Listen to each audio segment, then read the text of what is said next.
Real people, real crimes, real life drama.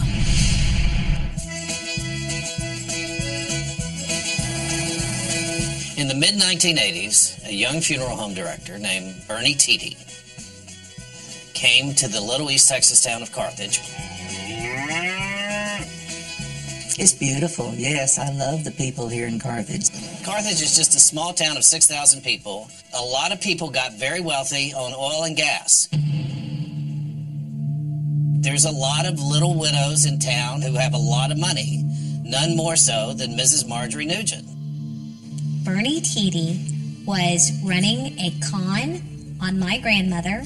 He picked up a gun, shot her 4 times in the back, and then he buried her in her own deep freeze. My name is Bernie Tiede. You may have heard about me. They did a movie about me called Bernie. Jack Black was going to play you? Yes.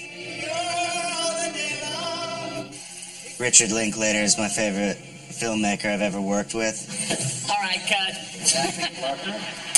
I'm Rick Linklater, and I directed the movie Bernie. There was something about this story that stayed with me, and I think it was that relationship, the Miss Nugent-Bernie relationship. And the Bernie Tiede that you know, is he a good man? He's the sweetest guy. You know, he's a great man. Very complex character. Is that part of what attracted you to this film? The thing about playing Bernie is that he's lovable, and it's really important to Bernie that he be loved. Perfect submission. And I can relate to that. Visions of right. I have a little bit of that in me, too. You know, this would be funny if it wasn't so damn sad. Apparently, Marjorie was tough. She was vile and hateful and just mean. Hello? She was very loving. I miss her. Bernie stole $3.8 million from my grandmother, and then he put 4 bullets in her back at close range. How did this happen? And that was what the movie explored. She didn't have a lot of friends. She didn't have a lot of people around her to take care of her and to love her. And that's where Bernie came in.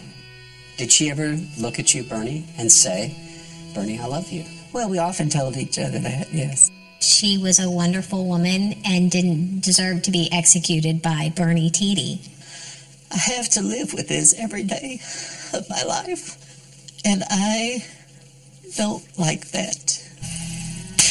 I think the film is asking the question, can the nicest person in the world I don't like thinking ill of Marjorie. be capable of the worst act?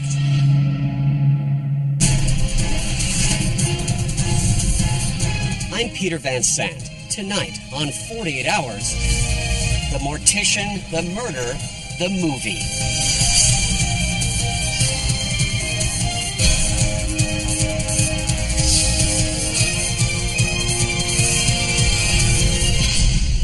"48 Hours" will be back in 90 seconds.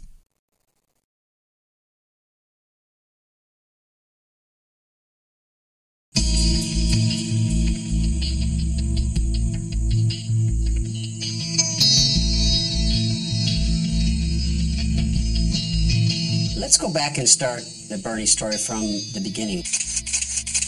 Where'd you grow up? Well, right here in East Texas. One way or another, Bernie Tiede has been dealing with death and darkness since he was 3 years old.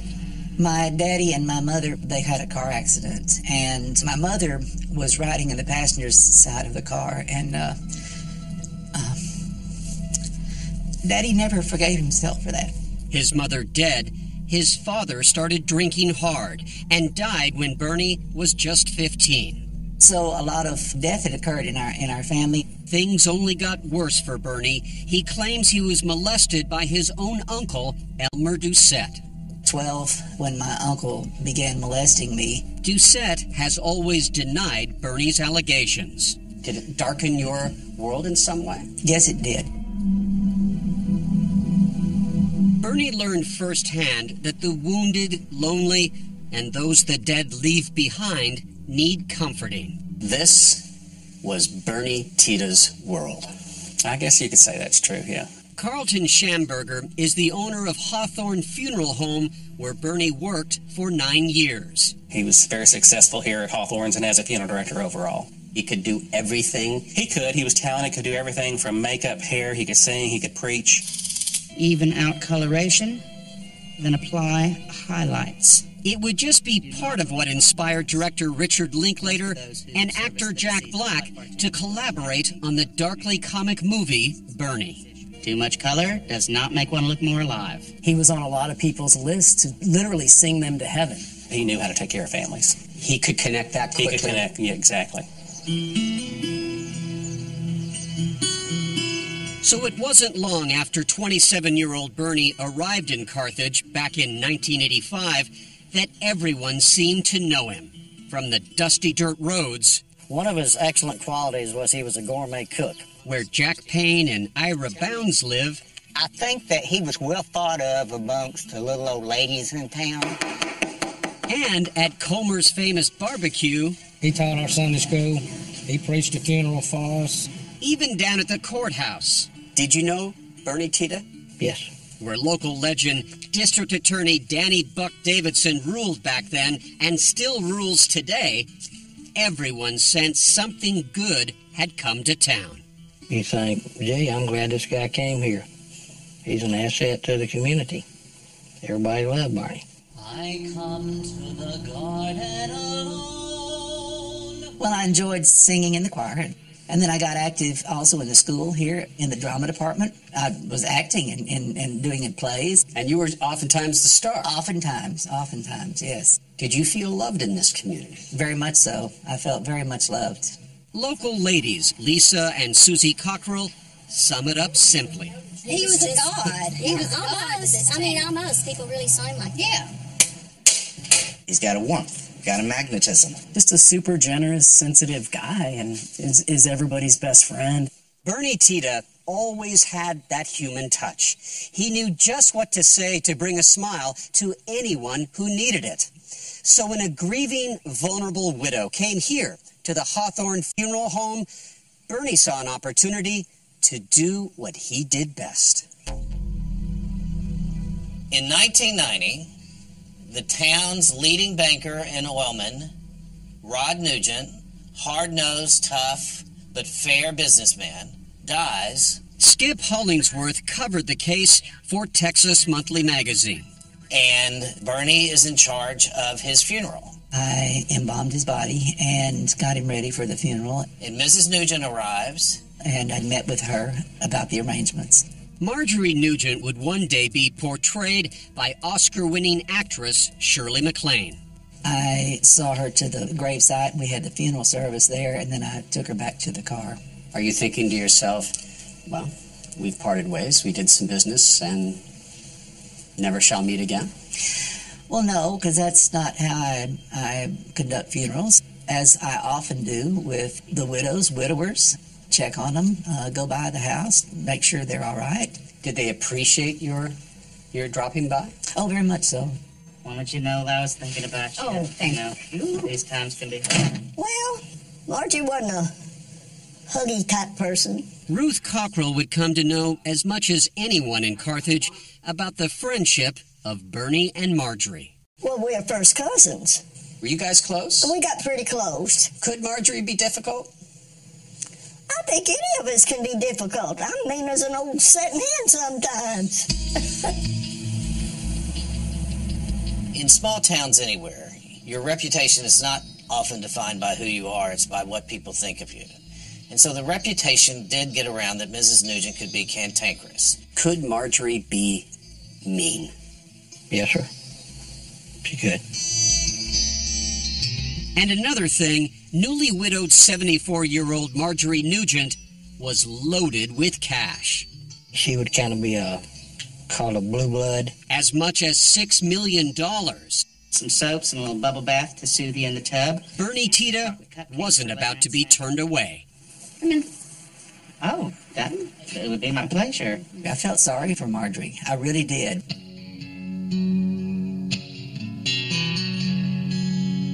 And soon, Marjorie and Bernie were seen on the scene. The odd couple of Carthage. We'd go to the Cherokee Club. We would go to the Jalapeno Tree here in Carthage. Yeah, they were a pair. And it wasn't long before Marjorie wanted more than a part-time dinner date, and Bernie complied. She asked me to leave the funeral home. She just wanted more and more and more of me around. She actually hired Bernie and paid him a salary. There's this notion out there that you were attracted to Marjorie's money. Yes, I'm aware of that. That was not part of the deal. That was not part of my wanting to be around Marjorie. There's members of Marjorie's family that tell a different story. Bernie Tita is what? The thief. Just 2 hours up the road in Dallas, These are some of our old family photos of my grandmother. 3 proud granddaughters Everything that has been said about her is not her. have a very different take on just why Bernie was befriending Marjorie. He saw her as a mark. He stole her money. When he was about to be found out, he shot her and killed her. That's the real story. That is the real story.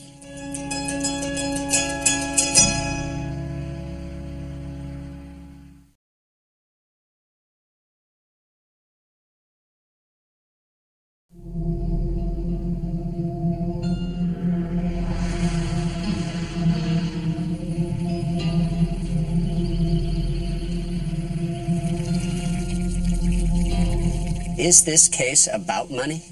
Yes, it is. How so? I think that defines everything. The majestic gates swung open to a kingdom of riches, and Bernie Tita rolled right in. I think the fatal mistake my grandmother made is she ended up buying a $30,000 headstone from Bernie Titi. From that moment, he marked her. Within months of meeting at her husband's funeral, Bernie was full-time at Marjorie Nugent's eye-popping home. Helping her with anything that she needed help with. Make her coffee, make sure she was up, she was all right. He was there for her. They loved each other. Yeah, Bernie loves everybody. And I think he's the one person in the world in that era who could feel that from Marge when no one else could. I never thought of them as being lovey-doveys. Never. Just together, just friends. I never saw him kiss. You never did? Nope. And D.A. Danny Buck probably never would, because there was something about Bernie that made folks wonder back then. I'm a gay man, and it's hard to be a gay man and being out in a small town. Did Marjorie know you were gay? We never discussed it. Never discussed No. it? So, what was the attraction?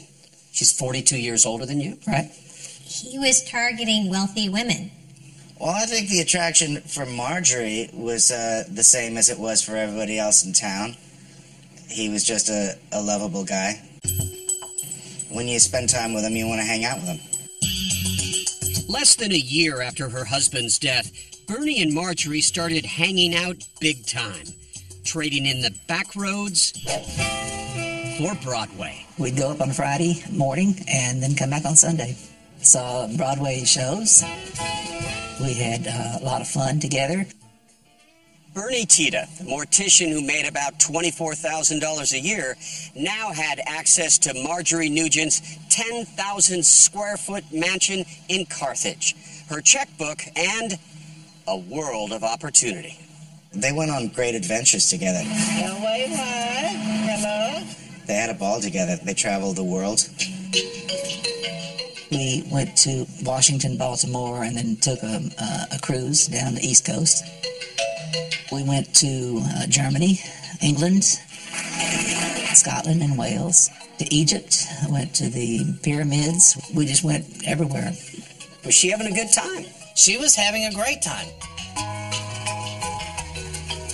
He was her manservant. Is it too busy? The guy hired to take care of her every need. Clipped her toenails, all the nitty-gritty. And for Bernie, the perks kept piling up.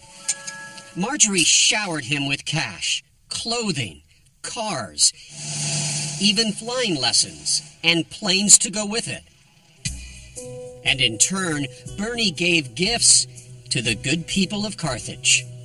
He provided money, he provided scholarships. Doing good. Doing a lot of good in Carthage. Turns out he was generous with Miss Nugent's money. He was kind of the conduit to her generosity, to her better angel. She spoiled me rotten. But the Nugents say their grandma never needed Bernie or anyone to teach her kindness. My grandmother was a loving, sweet woman. And she was kind. She was. She was kind and she loved telling stories. This is really eye-opening, guys, to talk to you. This is really eye-opening. In 93, we went there and she opened the door and she hugged me and she kissed me like 8 times. But whatever Marjorie's affection for her granddaughters, the stakes were about to change. Marjorie Nugent filed a new will, leaving everything to Bernie and nothing to her family. Did you encourage her to do that? No, she brought that to me one day, and it was in 1991. Why would she do that? Well, I felt like she could trust me, I guess. It was on one of the next family visits to Carthage that the Nugent women got a hint of how deeply Bernie had moved into their grandmother's life. Flash forward to 1994. We go to see her, and she opens the door, and she goes, "I don't know who you are." And I go, "What do you mean you don't know who we are?"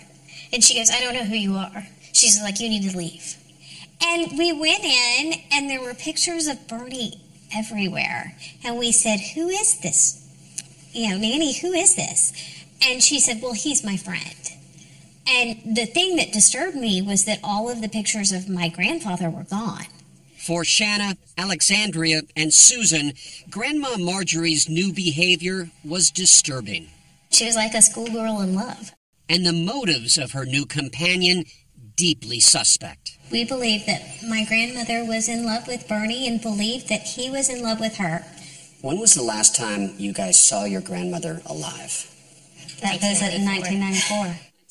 And now they worried that Bernie was well on the way to tricking Marjorie out of millions. I think it's the perfect example of a sweetheart scam that I have ever seen. My grandmother believed he loved her. How do you know that? Because I saw her. But Bernie tells a different story, claiming that after 5 years attending to Marjorie, the relationship had soured. And that even though he had his own modest home, he felt trapped by Marjorie and wanted out. Bernie claims Marjorie's 24/7 demands had turned into an abusive relationship. She was very mean-spirited, very abrupt with me, very... Could she be abusive? Yes, very much so. In some ways, was her place his gilded cage, and she closed the door on that cage? Yeah. We were in a heated discussion about, I told her, I said, I can't do this anymore. And I said, I can't be your friend anymore. I just can't do this. Go ahead, desert me. She was very distraught. You can't leave me. You're not going to leave me. No one has ever left me. I know you hate me. So I backed my car out of the garage, and by the time I got out there, she had locked the gate on me until I finally I said, okay, I won't leave you. I won't leave. Well, just park your car, jump over the gate, run, whatever. But Bernie is not one built for conflict. I think he takes it as his fate. I can't get away from this woman. The door's right there, Bernie. But it's not as simple as that. People get trapped. People get trapped. No exit, no way out. And at least according to Bernie, feeling like Marjorie Nugent's prisoner reminded him of the abuse he says he suffered as a boy. In some ways, did you feel trapped in this relationship just as you had been trapped with your uncle? Yes. Yes, I did. I think he is a killer. I think he has no remorse. I don't believe a word that comes out of the man's mouth. Go to 48 Hours Facebook page to see more of our interview with Jack Black.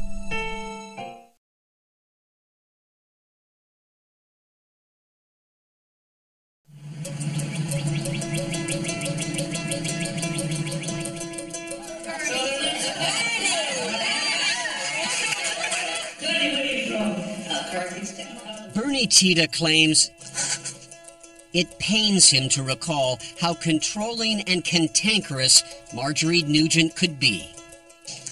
I don't like the things that she did, but I don't like talking about them either. Personally, and I think he's pure evil. Let's move now to November 19th, 1996. Tell me about that day and what, from your perspective, led to the tragedy. I had gone out to the house to make coffee early, 7:30. Got her up. That's enough of that accident. I don't want you to talk about the shooting. This is attorney Jody Cole. She would eventually become a big part of Bernie Tita's life. This is all public records. I do not want him to talk about the shooting. And how his story would be told. That's enough. Yet when we spoke with Bernie, Jody Cole stopped him from telling those grisly details. Hard facts everyone from Carthage to Hollywood now knows. Shot her in the back 4 times. Shot her dead with this .22 caliber rifle. The first bullet in her back makes her paralyzed, so she falls straight down onto the concrete. He shoots her again. He then walks straight up to her body, puts the muzzle to the gun to the back of her, and shoots it 2 more times.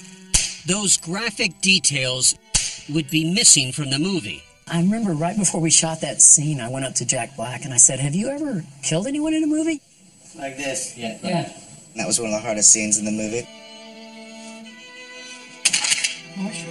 You see a scene like that in the script, and you circle it in the calendar when you're going to shoot that, and you think about it a lot. Audrey, can you say something? No, Jesus, no, what have I done? I'm sorry that happened in my life. I caused the death of somebody that I loved. Days turned into months as Bernie kept his awful secret. And Marjorie's family, they began to wonder what had become of Grandma. I started asking my dad, "Have you heard from Nanny? I can't get her. And, maybe she's on another trip.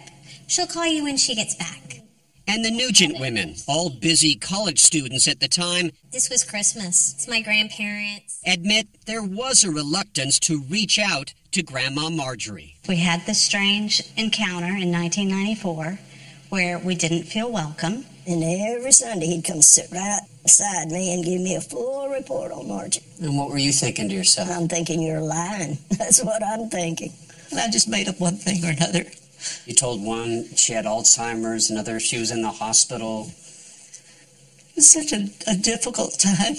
And Mama would tell us what he had been saying. And it's like, Mama, are you crazy?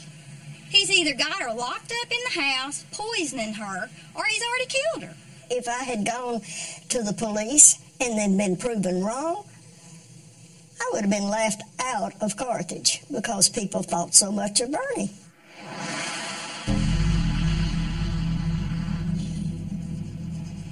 So week after week, month after month passes, Marjorie's nowhere to be seen. 9 months. 9 months. It was August 18th, 1997. The Nugents had finally shared their concerns with the local sheriff. I get a call from my dad. He and I drive down. And it's clear that no one's been there for a very long time. So, where was Marjorie Nugent? I wanted to check the freezer. My grandmother was a child of the Depression, so you didn't waste food. Turning back up the hallway. So when Alexandria and the sheriff's deputies got to the house, she knew exactly where she wanted to go. She walked down this hallway. Alexandria knew that if her grandmother had left the house, she would have put everything she kept in the refrigerator in a freezer located inside this pantry. She opened the door, and there it was. It was so quick. It was like I walked in and I said, "There's tape on the freezer." And this is the freezer. She untaped it and raised it up. And threw the lid open. And there was the top of Miss Nugent's head.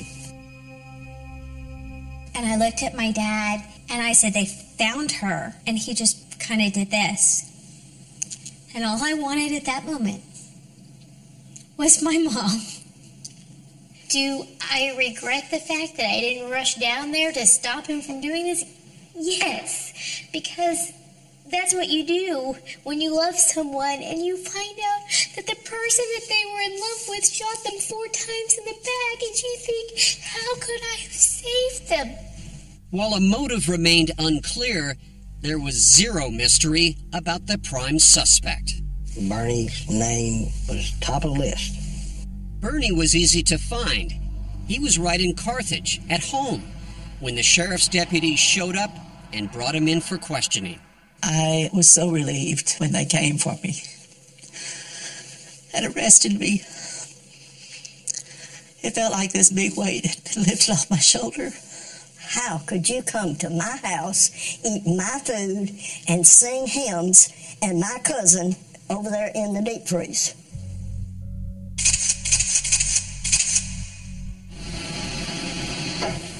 It's grim when, you see an old lady on video being pulled out of a freezer. Those are images that stay with you. And I think it took 2 days to thaw her out and for them to do an autopsy. Strange. Yes.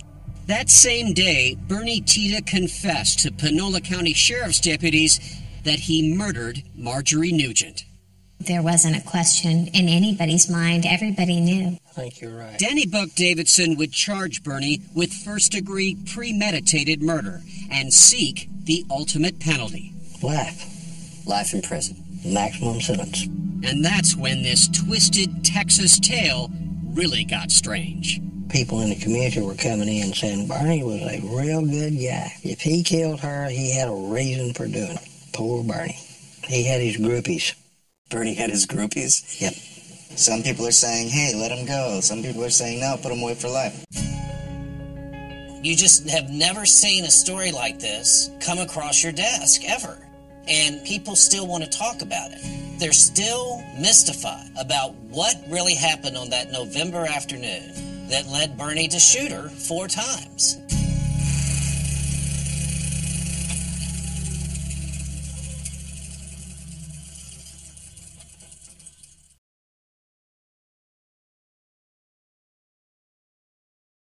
I'd stay in the garden with him. Bernie Tita had preached and comforted and sang his way into this proud small town's everyday life. He held a special place in the hearts of many people in Carthage, Texas. Some folks even suggested Bernie was next door to the angels. And I said, he's an angel, all right. He's an angel of death. Your job as a prosecutor, you got a man who's admitted he put 4 bullets in the back of a little old lady. Put her in a freezer and kept spending her money while she was dead. And you have a community saying, leave him alone. That's, right. What would they say? Go easy on Bernie. It happens so often, he asked for a change of venue. And he got one. The trial of Bernie Tita for murdering Marjorie Nugent was moved 50 miles away. And in February of 1999, Danny Buck told his tale to a jury who had never heard about Bernie. I thought it was greed and betrayal. That's what I sold to the jury. Bernie's defense was that he killed Marjorie in an act of passion, that her murder was not premeditated. I don't know what happened that morning. The jury did not relate to him. They related to me. The trial lasted less than a week. How long did it take this jury to make its decision? I think it took them maybe 20 minutes to find him guilty. 9 years after he met Marjorie Nugent at her husband's funeral, Bernie was sentenced to life in prison. Which is the top max sentence. And I felt pretty good about it. I deserve time. I've done a particularly horrible thing, the worst thing in my life. Case closed. Except for this. Richard Linklater couldn't get the tale of Bernie Tita out of his head. I ended up attending the trial and started thinking of this. Maybe there's a movie here. Rick and Skip Hollingsworth wrote the Bernie screenplay and brought it to Jack Black. And he said, hey, I never told you about this thing that I've been obsessed with, this story about this fella Bernie Tita. And so I said, let me read this thing. Amazing. Jack Black became so intrigued, he agreed to play the lead role. But not before he and Linklater paid a visit to a Texas maximum security prison to try and understand just who Bernie Tita really was. I wanted to come and meet you. I still think it's important if I'm going to play a real person that I should meet you. I would love to be around people. I'm just a people person. Black wanted to know what made Bernie tick, right down to what he felt in the days after he murdered Marjorie. That must have been incredibly stressful. Oh, good gracious. That period with the walls closing in. You have no earthly idea. It was absolutely horrendous. If you're playing a person and you have access to them, you got to go see them. It's just one of the rules of the game. I'm very appreciative of them coming to meet me. And I have to stay here unless something changes. There's one man in particular I can think of I'd sure like to talk to. The movie Bernie also featured Matthew McConaughey as Danny Buck. Danny Buck's coming to get you first. In April 2012, it premiered in Rick's hometown of Austin. Critics loved it. This idea that my grandmother was a monster is ludicrous. The Nugent family thought it was beyond offensive. It was a complete lie. It was devastating to us. I mean, they took the most awful part of our lives and just laughed about it and joked about it. It's like he had cast a spell over the entire area. And now, the Bernie Tita story was about to take yet another bizarre twist that began right at the movie premiere. A little feisty lady comes up to me and says, I bet there was some, crazy stuff going on at the trial. She's appeals lawyer Jody Cole. And after watching the movie, she got a hunch that the trial of Bernie Tita had been a miscarriage of justice. I want the world to know that Bernie Tita is a good person and that this outcome is unacceptable. I said, look at that, he snaps. And so I thought, why did he get a life sentence? She asked Linklater if he had the transcripts from Tita's 1999 murder trial. He came with his boxes of transcripts. Put it on her desk and it's like, I don't know, have at it. Jody pored over the files, knowing that Bernie's life sentence hinged on Danny Buck's argument that the murder was premeditated. And within a couple of weeks, she had come to see me. Is there a miracle that's about to occur? Yes. And Jody Cole did a lot of work toward that miracle happening. All right.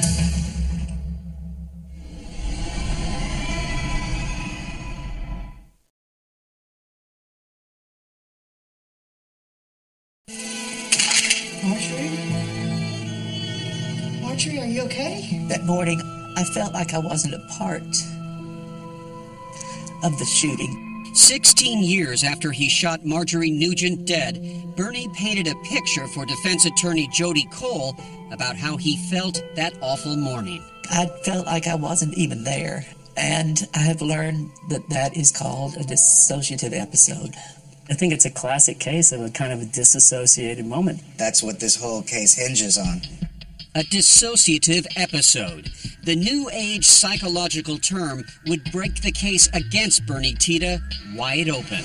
When they are overwhelmed with stress and emotion, they actually disassociate, which is leave their body.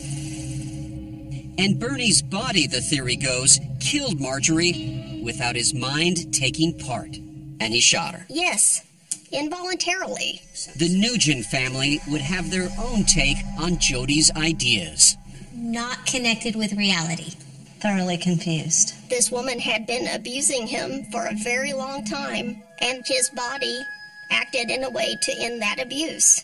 Bernie also confided in Jody what he says is his darkest secret about that childhood sexual abuse he claims he suffered at the hands of that uncle. Jody brought the findings to the DA, and he was sold. What do you conclude in terms of why this murder occurred? The child abuse and the abusive relationship. I think that he did not plan on killing her. Danny Buck says if he had to do it all over again, he would have sought a much lighter sentence. 20 years would have been the maximum sentence. Not because Danny Buck wants 20, it's what the law says. Danny Buck then went to bat for the killer he had once helped convict. And on May 6th, 2014, Bernie Tity's life sentence thrown out. A new sentencing trial is ordered, and Bernie is released from prison for the time being. Lots of miracles have happened in my life. The next miracle was in the parking lot. Mr. Linklater picked me up, and we drove to Austin. The real-life Bernie Tity just got out of an East Texas prison. This is Bernie's little apartment. He lived down here. He put me up in his apartment at his home. In some ways, did Bernie become part of the family? Yeah, very much. I mean, did you ever babysit your kids? Yeah. In Austin, Bernie went about creating a new life, all on borrowed time. He joined the Gay Men's Choir. In the time of King Herod, he became a regular at Pastor Sid Hall's church. Our folks surrounded him like mother hens, just loving him. He is definitely feeling the ecstasy of freedom. Well, my first thought is, how is this happening? The Nugent granddaughters found it all beyond belief. Richard Linklater. Conned. But Richard Linklater is just as conned as my grandmother was. I think I'm pretty unconnable. I think Danny Buck got enthralled with Hollywood. I'll say that's BS. Before the sentencing trial, Danny Buck recused himself. He was replaced by two prosecutors determined to put Bernie Tita back behind bars. This was just a straight-up execution. I think he's conned Hollywood, and he's conned the whole judicial system.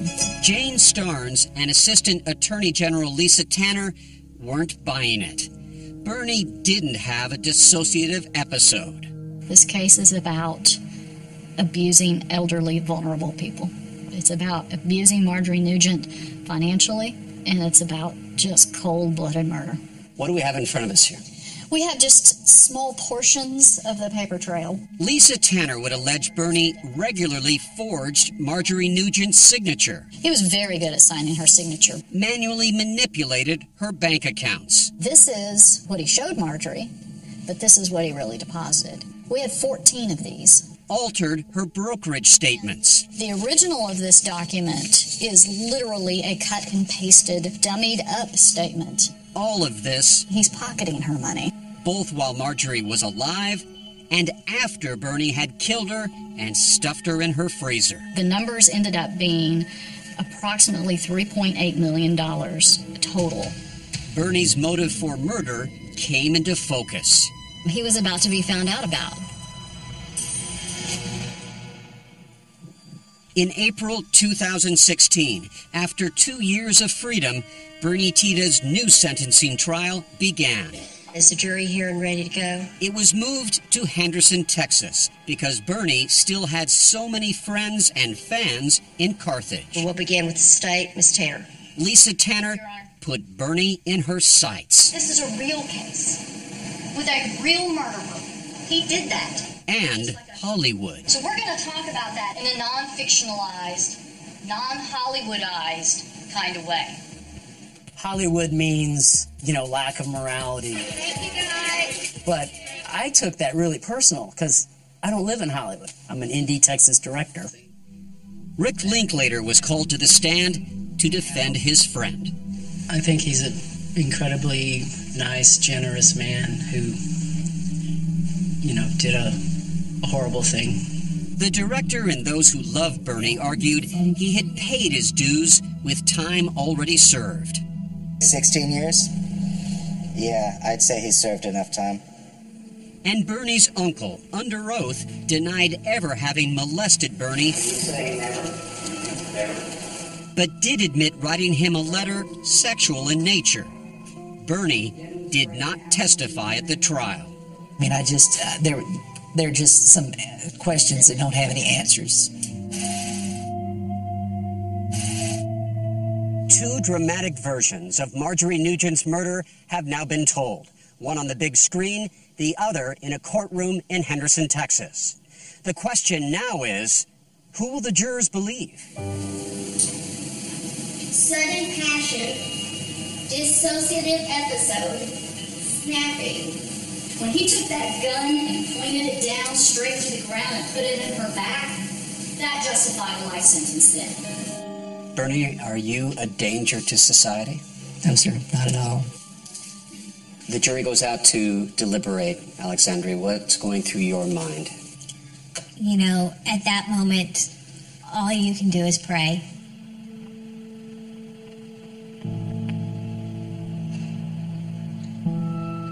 On April 2nd, 2016, some 26 years after he met Marjorie Nugent, the jury once again sentenced Bernie Tita to 99 years in prison. For 99 years of life.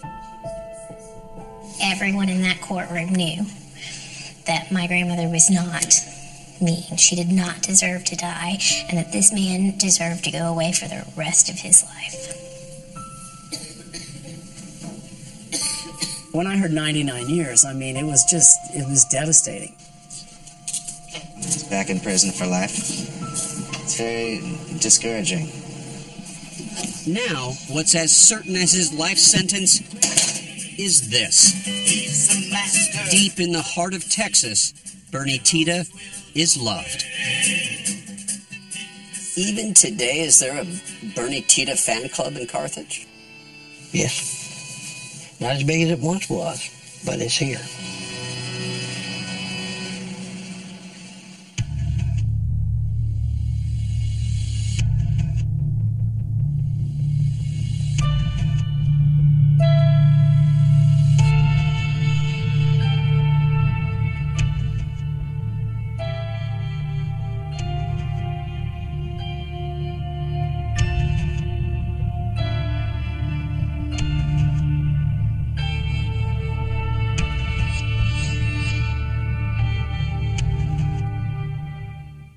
New season.